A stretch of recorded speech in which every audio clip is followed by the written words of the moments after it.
Regresé de un viaje de negocios de un mes creyendo que mi matrimonio era sólido, que mi esposo era honesto, que el hospital que mi padre construyó con su vida estaba en buenas manos. En menos de una hora, descubrí que todo aquello era una mentira cuidadosamente montada para mantenerme lejos mientras él destruía todo lo que nos pertenecía, y que todavía había tenido la audacia de instalar a la amante en mi propio piso de trabajo. Lo que pasó en ese vestíbulo, ninguno de nosotros lo olvidará. Pero antes de continuar, verifica si ya estás suscrito al canal y escribe en los comentarios ¿desde dónde estás viendo este video? Nos encanta saber hasta dónde llegan nuestras historias.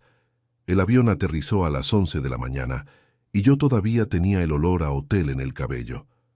30 horas antes estaba en Berlín, cerrando el último contrato de una negociación que duró 4 semanas, 3 países y más reuniones de las que puedo contar. Equipos quirúrgicos de última generación, sistemas de diagnóstico por imagen que mi padre soñaba con instalar en el hospital desde que yo todavía usaba uniforme escolar. Él no vivió para verlo, pero yo estaba allí, con mi nombre, mi voz, mi alemán imperfecto y terco, haciéndolo realidad por él. Mi nombre es Valentina Garza. Tengo 30 años. Soy la presidenta del Consejo del Grupo Hospitalario Garza, el mayor grupo de hospitales privados del Estado. Y soy hija de un hombre que pasó toda su vida construyendo algo más grande que él mismo, y que murió creyendo que yo podría hacerme cargo de lo que dejara atrás. Y lo hago. Siempre lo he hecho. Solo que nadie ve el precio de eso. Cuando mi padre murió hace 3 años, yo tenía 27 años y un esposo carismático llamado Alejandro, que todo el mundo adoraba. Alejandro sabía entrar a una sala y hacer que todos se sintieran importantes. Sabía estrechar la mano correcta, sonreír en el momento adecuado, dar la entrevista correcta. Lo que él no sabía, o no quería saber, era leer un balance financiero, conducir una negociación técnica o tomar una decisión difícil sin llamarme antes. Así que así funcionaba. Yo sostenía los bastidores y él se quedaba con los reflectores. No era lo que yo quería, era lo que funcionaba, y por un tiempo me convencí de que el amor era eso, ceder espacio para que el otro pudiera brillar. Cuando el chofer me recogió en el aeropuerto, no le pedí ir a casa, le pedí ir directo al hospital. Quería ver a Alejandro, quería presentar los resultados del viaje a la junta directiva esa misma tarde, pasar por cada área con mis propios ojos y palpar con mis propias manos que todo estaba bien. Habían sido 4 semanas fuera, demasiado tiempo para confiar en reportes que siempre llegan filtrados. El Hospital Central Garza estaba ubicado en la zona de Polanco, un edificio de cristal y concreto que mi padre inauguró cuando yo tenía 12 años. Recuerdo haber estado de la mano de él en la inauguración, mirando esa fachada como si fuera una catedral. Crecí dentro de esas paredes. Sé el nombre de cada guardia de seguridad, de cada enfermera veterana, de cada pasillo que huele diferente, dependiendo del ala en la que estés. Le pedí al chofer que se detuviera en la entrada común, no en la ejecutiva. Quería entrar como entra cualquier persona. Quería ver lo que se ve cuando nadie sabe que la presidenta está pasando. El vestíbulo estaba con el ritmo de siempre, agitado, ruidoso, lleno de familias esperando noticias con esa expresión de quien está aguantando la respiración. Me quedé parada cerca de la columna central por un momento, observando. Había algo reconfortante en ese caos organizado. Era la vida transcurriendo en tiempo real. Fue entonces cuando escuché la voz, alta, irritada, con ese tono de quien cree que el volumen de la voz es proporcional a la razón que tiene. Una mujer joven, de no más de 23 años, estaba parada cerca del mostrador de recepción con el celular apuntando hacia el frente, transmitiendo en vivo. Llevaba un enterizo ajustado que no combinaba en absoluto con el ambiente de un hospital y discutía a gritos con don Vicente, el guardia de seguridad que trabajaba en el lugar desde que mi padre estaba vivo. Un hombre de cabello blanco, hombros encorvados por la edad y una forma muy mansa de hablar con todos. Ella lo señalaba con el dedo como si él hubiera cometido un delito. El motivo, por lo que logré entender, era que él había movido su carrito al lugar equivocado. un carrito con bolsas de compras que ella había dejado en medio de la entrada principal, como si fuera la sala de su propia casa. Don Vicente le pedía disculpas. Ella no las aceptaba. Seguía gritando, con la cámara del celular girando para captar la reacción de la gente alrededor. Me quedé mirando por unos 30 segundos. Luego me acerqué. No grité. No fue necesario. Puse mi voz en ese tono que aprendí de mi padre. Bajo, firme, sin dudar. Le dije que ese era un ambiente de cuidado y recuperación, que don Vicente merecía respeto y que las transmisiones en vivo en medio del vestíbulo principal violaban 3 políticas del hospital claramente enumeradas en el letrero que estaba justo detrás de ella. Ella me miró de arriba a abajo con esa expresión de quien está evaluando si vale la pena pelear. Decidió que valía la pena. Volteó la cámara hacia mí y empezó a decirle a sus seguidores que una mujer arrogante y amargada estaba intentando intimidarla, que yo debía ser una empleada frustrada, probablemente divorciada y con toda seguridad envidiosa. Yo no respondí a las provocaciones, pero cuando ella dio un paso hacia mí y su codo golpeó mi brazo con la fuerza suficiente para no ser un accidente, mi vaso de café, que había comprado en el piso de abajo y ni siquiera había abierto todavía, se cayó y se derramó sobre mi saco blanco, el saco que mi padre me regaló en mi cumpleaños número 28, 2 meses antes de morir. Ella miró la mancha, luego me miró a mí y sonrió. Fue la sonrisa más calculada que jamás he visto en un rostro de 20 y tantos años. Y entonces me dijo, muy bajito, solo para que yo la escuchara, que tenía que tener cuidado con a quién estaba provocando, porque su marido era el presidente del hospital y él podía acabar con mi carrera ahí mismo con una sola llamada. Me congelé, no de miedo, de reconocimiento. Su marido era el presidente del hospital. El presidente del hospital era Alejandro, mi esposo. Existe un tipo de dolor que no llega como un rayo. Llega despacio, como agua fría subiendo por el cuerpo. Primero sientes los pies, luego las piernas, y cuando te das cuenta estás completamente sumergida y ya no puedes distinguir dónde termina la sorpresa y comienza la desesperación. Fue exactamente así como me sentí en ese vestíbulo, con la mancha de café en mi saco blanco y su sonrisa aún flotando en el aire entre nosotras. No me derrumbé. Aprendí demasiado pronto que los líderes no se derrumban frente al público. Lo aprendí viendo a mi padre contener las lágrimas en la unidad de terapia intensiva mientras firmaba papeles de gestión de crisis con la otra mano. Lo aprendí cuando asumí la presidencia de la Junta a los 27 años y tuve que mirar a los ojos a hombres que me doblaban la edad y convencerlos de que sabía lo que estaba haciendo. Así que respiré hondo. Una vez. Y mantuve mi rostro neutral. Ella no sabía quién era yo. Eso quedó claro. Para ella yo era una empleada cualquiera, tal vez una doctora de guardia que se había indignado por el ruido. La idea de que la mujer parada frente a ella con una mancha de café en la ropa pudiera ser la persona cuyo nombre estaba grabado en la placa de la entrada del edificio, simplemente no se le había cruzado por la cabeza. Y por un momento pensé en aprovechar eso. Pensé en salir de ahí, subir a mi oficina, pedirle a mi asistente que me consiguiera absolutamente todo lo que había pasado en las últimas 4 semanas, y solo entonces actuar con la frialdad de quien tiene los datos en la mano y tiempo para planear. Pero entonces vibró mi celular. Era un mensaje del doctor Arturo Navarro, jefe de cardiología, y uno de los médicos más respetados del hospital, y también una de las pocas personas en las que confiaba plenamente desde los tiempos en que yo era solo la hija del fundador, antes de ser la presidenta. El mensaje era directo. ¿Ya llegaste? Tenemos que hablar. Es urgente. No por el grupo. Él sabía que yo estaba de regreso, y la urgencia en el tono de alguien que rara vez usa esa palabra me dijo todo lo que necesitaba saber. No se trataba del equipo de Alemania. Le respondí pidiéndole que viniera al vestíbulo principal, discretamente. Mientras esperaba, me quedé observándola de lejos. Había vuelto a su transmisión en vivo, reconstruyendo para sus seguidores su versión de lo que acababa de ocurrir, en la cual ella era la valiente y yo era la villana.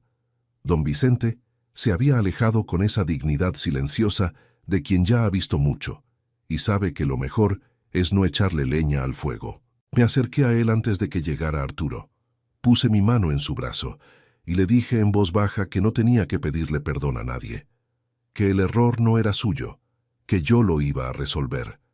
Él me miró con esos ojos cansados y supo de inmediato quién era yo. Por un segundo pensé que me llamaría por mi cargo, pero él solo asintió, muy levemente, con una expresión que decía, confío en usted, sin usar una sola palabra. Arturo llegó por el pasillo lateral con los pasos rápidos de quien intenta no llamar la atención. Era alto, con una bata blanca impecable, sienes plateadas y esa forma contenida de irradiar seriedad sin parecer arrogante. Me llevaba 15 años y había sido una especie de ancla en los peores momentos de mi vida profesional. Su expresión cuando me vio dijo más de lo que cualquier mensaje podría haber dicho. Nos quedamos en un rincón del vestíbulo, de espaldas a la circulación principal. Habló bajo, rápido, sin rodeos. En las últimas semanas, mientras yo estaba fuera, Alejandro había firmado una serie de contratos con proveedores sin pasar por la junta directiva. Cantidades muy fuertes, empresas que nadie del departamento de compras conocía, aprobaciones que debían requerir mi firma, pero que fueron procesadas a través de un vacío burocrático que él había descubierto o creado. Arturo se había dado cuenta por casualidad, al revisar un reporte de inventario que no cuadraba. Empezó a tirar del hilo, y lo que encontró al otro lado era suficiente para hundir a cualquiera. Había también otra cosa, la pasante, la joven del enterizo ajustado que estaba ahí en el vestíbulo, con el celular y el ruido y el café derramado. Ella no era una pasante cualquiera. Alejandro había pedido personalmente su contratación, como un favor directo a recursos humanos, sin proceso de selección, sin entrevista formal. Tenía un gafete de acceso al piso ejecutivo. Había sido vista más de una vez saliendo de la oficina de Alejandro fuera del horario laboral. Escuché todo esto sin pestañear. Cuando Arturo terminó, se quedó en silencio, observándome con cautela, como un médico que acaba de dar un mal diagnóstico y está esperando ver cómo reacciona el paciente. Yo solo dije una cosa, que necesitaba el expediente completo, todo lo que había recabado organizado con fechas y montos, y que lo necesitaba en una hora. Él asintió, y entonces saqué el celular del bolsillo y busqué el contacto de mi abogado, el licenciado Vargas, que llevaba los asuntos legales del grupo desde hacía 10 años y era una de las personas más discretas que conocía. Mientras el teléfono sonaba, miré de reojo a la joven que aún transmitía en vivo al otro lado del vestíbulo, ajena al hecho de que el suelo estaba a punto de desaparecer bajo sus pies, y también bajo los pies de Alejandro. Respondí cuando el licenciado Vargas contestó y solo le dije, «Necesito que venga al hospital ahora. Traiga los formatos de destitución inmediata de cargo y la documentación para iniciar una demanda por desvío de conducta. Le explicaré cuando llegue». Colgué. Me arreglé el saco manchado y me quedé esperando. Alejandro llegó al vestíbulo 13 minutos después de mi llamada. Yo sabía que llegaría rápido, no porque fuera culpable, al menos no solo por eso, sino porque Alejandro siempre fue así.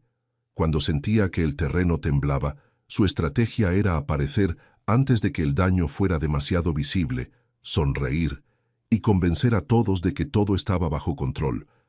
Era el talento que yo había admirado en él. Ahora era la herramienta que esperaba ver usada en mi contra. Bajó del elevador ejecutivo con el traje arreglado y la corbata ligeramente chueca, señal de que se había arreglado deprisa. Barrió el vestíbulo con la mirada y me encontró antes de encontrarla a ella. Por una fracción de segundo, vi el cálculo procesarse en su rostro. Él no sabía exactamente qué era lo que yo sabía, pero sabía que yo estaba allí, que Arturo estaba a mi lado y que esa joven seguía en medio del vestíbulo con el celular apuntando hacia el frente. 3 variables que, juntas, formaban una ecuación que él necesitaba resolver antes de que alguien más hiciera la cuenta. Se acercó hacia mí con una sonrisa. Dijo que le alegraba verme, que el viaje había sido demasiado largo, que debía haberle avisado que llegaba, que él habría ido a recogerme personalmente. Le respondí simplemente que prefería entrar así, sin avisar, para ver las cosas como realmente son. Su expresión cambió levemente. Solo quien conoce un rostro durante años puede percibir ese tipo de cambio. Una tensión en la mandíbula, un brillo diferente en los ojos, un cálculo que comienza a correr por debajo de la sonrisa. Y entonces ella apareció. Había cruzado el vestíbulo en dirección a él, probablemente porque lo había visto por la pantalla del celular mientras aún transmitía, y ahora se acercaba con ese paso seguro de quien está acostumbrada a ser bienvenida. El momento en que ella puso la mano en su brazo, y él no la apartó, me lo dijo todo. No había ninguna duda. La transmisión en vivo seguía en curso. Sus seguidores estaban viendo en tiempo real. Yo estaba con el saco manchado de café. Arturo estaba a 2 pasos detrás de mí, y el licenciado Vargas me acababa de enviar un mensaje diciendo que estaba entrando al elevador. Podría haber estallado ahí mismo. Habría sido comprensible, humano, legítimo, pero no era lo que mi padre habría hecho. Mi padre siempre decía que la diferencia entre una reacción y una decisión es el tiempo que puedes quedarte en silencio antes de hablar. Que el silencio, cuando se usa bien, es más poderoso que cualquier grito. Así que me quedé en silencio por un momento, y luego me volteé hacia todo el vestíbulo, hacia las familias, hacia los empleados, hacia la cámara del celular de ella que seguía apuntándonos, y me presenté. Mi nombre, mi cargo, mi relación con ese hospital. La reacción fue inmediata y física. Ella se quedó literalmente inmóvil. Alejandro palideció. La transmisión en vivo explotó de comentarios. Y entonces, con la voz más calmada que pude encontrar dentro de mí, empecé a hablar. No grité, no lloré, no acusé sin pruebas. Simplemente narré, en orden cronológico, lo que se había descubierto en las últimas horas: los contratos sin autorización, los fondos desviados, su proceso de contratación irregular, los accesos indebidos al piso ejecutivo. El licenciado Vargas llegó a la mitad de mi discurso y se paró a mi lado con su portafolio en la mano, lo cual por sí solo comunicaba todo lo que necesitaba ser comunicado. Alejandro intentó interrumpir, intentó explicar, intentó usar ese talento suyo de hacerle sentir a todo el mundo que estaban entendiendo mal las cosas. Pero esta vez había una cámara, había testigos y había documentos. La joven, al darse cuenta de que la narrativa había cambiado de dirección de forma irreversible, intentó reposicionarse. Empezó a decirle a sus seguidores que la estaban acosando, que ella no sabía nada, que era víctima de la conspiración de una esposa celosa. Arturo dio un paso al frente en ese momento. No tuvo que levantar la voz. Solo dijo con la autoridad tranquila de quien ha pasado décadas dentro de ese hospital que había documentación que demostraba que la joven había firmado recibos de transferencias ligadas a las mismas cuentas de las empresas fantasma, que eso la ponía en una situación legal muy delicada ante el Ministerio Público, independientemente de lo que ella supiera o no. El celular dejó de temblar en su mano. La sonrisa desapareció. Y por primera vez desde que yo había entrado en ese vestíbulo, se quedó completamente callada. Lo que pasa después de una gran verdad es que el silencio dura poco. Alejandro fue destituido de su cargo esa misma tarde, por decisión de la Junta Directiva, que se reunió con carácter de urgencia. Yo dirigí la Junta con los documentos en la mano, y los miembros votaron sin mucha resistencia. La mayoría ya sospechaba algo, solo no habían tenido el valor o el motivo para actuar antes. Salió del hospital ese día sin poder mirarme a la cara. Lo que me sorprendió no fue el dolor. El dolor lo esperaba. Lo que me sorprendió fue la extraña ligereza que vino poco después. Como cuando cargas una mochila pesada durante tanto tiempo que olvidas que está ahí, y de repente alguien te la quita de los hombros y sientes el propio peso de tu cuerpo de una manera diferente. Fui a casa esa noche y me quedé sentada en la cocina a oscuras por un rato sin encender la luz. Pensé en mi padre. Pensé en cómo él habría sido el primero en decir que hice lo correcto y también el primero en decir que necesitaba llorar antes de seguir actuando, que los líderes también necesitan de la noche, que la fuerza no es la ausencia de dolor, es la capacidad de sentir el dolor y no dejar que tome decisiones en tu lugar. Entonces lloré. Lloré la noche entera prácticamente, no por Alejandro, Lloré por el tiempo, por los años en que había organizado mi vida en torno a la idea de que proteger su espacio era protegernos a ambos, por los proyectos que había puesto en un segundo plano para que él pudiera brillar en primero, por la versión de mí misma que había creído que el amor era eso, ser el suelo, para que el otro pueda caminar. A la mañana siguiente, me desperté antes de que saliera el sol. Mi jefa de Relaciones Públicas me había enviado 19 mensajes durante la noche. La transmisión en vivo de la joven se le había salido de las manos y se había apoderado de Internet, pero no de la forma que ella esperaba. El fragmento que se hizo viral no era el que mostraba mi rostro severo o mi saco manchado. Fue el momento en que me quedé de pie, escuchando sin reaccionar, mientras ella decía que su marido podía destruir a cualquiera allí dentro. El Internet tiene un instinto muy particular para la ironía. También hubo una ola de comentarios de empleados y exempleados del hospital, médicos, enfermeros, técnicos, contando situaciones en las que Alejandro había tomado decisiones arbitrarias, favorecido a personas sin criterio, usado su cargo para beneficio propio. Eran historias que yo no conocía, o que había elegido no ver, porque verlas significaba desmontar algo que me había costado mucho construir. Esa fue la parte más difícil de tragar. No la traición en sí, sino la idea de que yo había sido en parte cómplice, no por debilidad, sino por amor, y que el amor, cuando no tiene límites, puede convertirse en una especie de ceguera.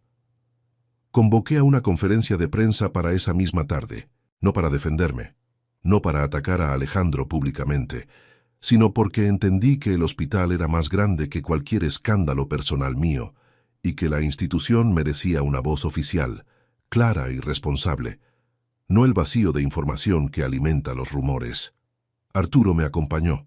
La conferencia se llevó a cabo en el auditorio del hospital, con capacidad para 100 personas y cámaras de 6 canales distintos. Entré con un traje azul oscuro que mi padre había elegido conmigo en un viaje a la Ciudad de México, 2 meses antes de enfermar. No fue una elección sentimental consciente, solo me di cuenta cuando ya estaba frente al espejo, y decidí mantenerlo. Me senté a la mesa con Arturo de un lado y el licenciado Vargas del otro. Comencé hablando del hospital, de lo que representaba, de los números de atención, los proyectos en curso, los equipos que acababa de negociar en Alemania. Quería que quedara claro, antes que cualquier otra cosa, que esa institución seguía de pie, y que iba a continuar de pie. Después hablé sobre la destitución de Alejandro, sin detalles innecesarios, sin dramatismo.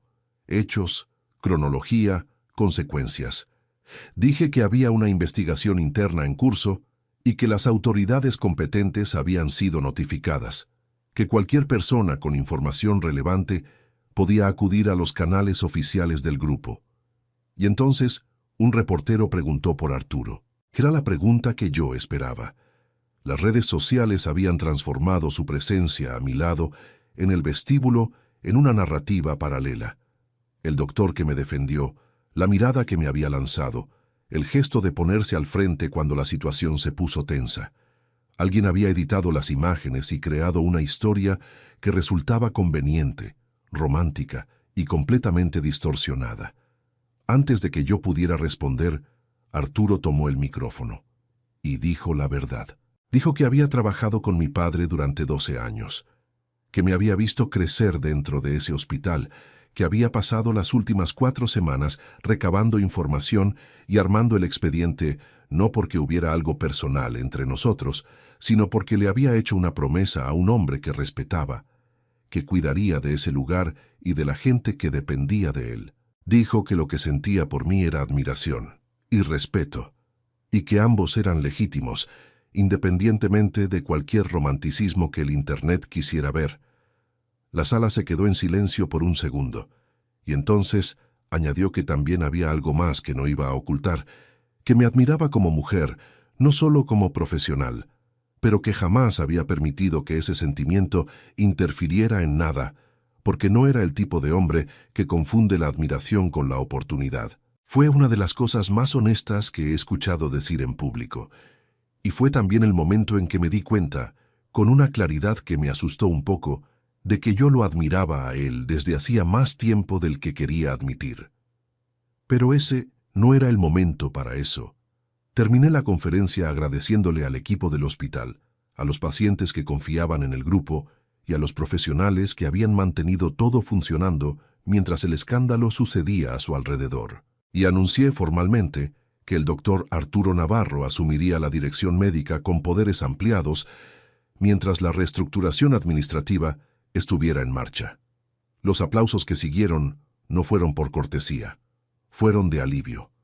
El proceso de divorcio tomó 6 meses. Alejandro contrató a 3 abogados diferentes e intentó sucesivamente negar los desvíos, minimizarlos, culpar a sus subordinados y finalmente alegar que yo sabía de todo y que había estado de acuerdo implícitamente. Cada estrategia duró menos que la anterior, porque Arturo y el equipo de cumplimiento habían construido un expediente que no dejaba cabos sueltos. La joven, por su parte, intentó negociar. Dijo que la habían manipulado, que no sabía de dónde provenía el dinero del departamento, que la habían utilizado. Algunas de esas cosas probablemente eran ciertas. Era joven y se había dejado deslumbrar por la promesa de una vida que parecía mucho más grande que todo lo que ella conocía.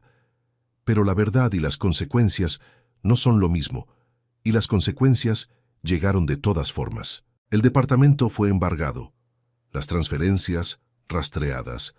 La investigación reveló que Alejandro había montado una estructura pequeña pero eficiente de desvío de recursos que llevaba funcionando casi 2 años, desde poco después de la muerte de mi padre, cuando mi duelo le había dejado un margen de descuido que él supo aprovechar. Esa fue la parte más amarga, no la traición, no el dinero, sino el momento elegido. La idea de que justo cuando yo estaba más destruida, más vulnerable, más dependiente de creer que había algo estable a mi alrededor, fue exactamente entonces cuando él decidió empezar. Fui al juicio de divorcio con todo documentado y salí con lo que era mío, que en la práctica era casi todo, porque lo que Alejandro había acumulado durante el matrimonio lo había construido sobre la estructura que el grupo me garantizaba. Sin el nombre, sin el cargo, sin el hospital, él no tenía nada propio. Cuando el juez firmó la sentencia final en el juzgado, Alejandro estaba sentado al otro lado de la mesa, con una expresión que no supe clasificar.